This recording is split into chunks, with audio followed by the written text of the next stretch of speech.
Mbega imari hano we, ni imari ya nyirangirente kabisa. Mbega imari, ariko ubu hano havamo angahera?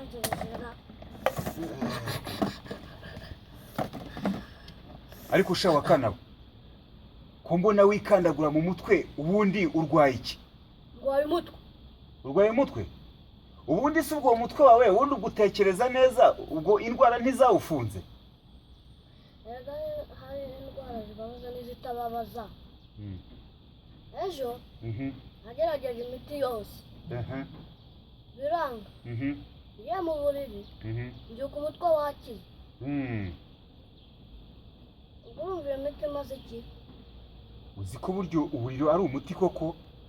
None se ko mbona iryo rindazi utarirya, se ryakunaniye?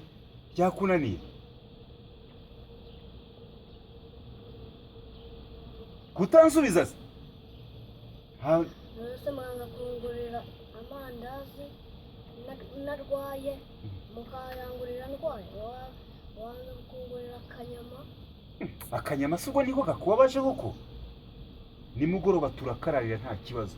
Ufite ikibazo cyo kurya akanyama? Turakararira nta kibazo rwose.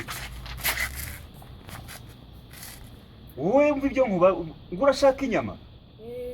Inyama nizo ukeneye? Nizo nkeneye. Kare mu kanya bajya kuzikugura nta kibazo. Niyo mpamvu nta peti ufite rero? Ariko urabikwiriye sha, urabikwiriye. Ariko n'undi ubanza nta peti ujya ugere ko mu buzima bwawe. Arayigira? Se ni ukurwara, se ni uburwayi koko? Ni uburwayi. Sha peti, akanyama byo rwose mu masaha agiye kuza make cyane. Turajya hariya ku isoko ndajya kukakurebera kandi keza gasobanutse. Ndashaka kuza ugira peti ukarya, kandi umwana utagira peti ntabwo yarya ngo abyibuhe. Umwana ugira peti niwe usanga ashishe. Ubwo se utarya wone se wazabyibuha gute? Wazajya uhora uri uruzingo.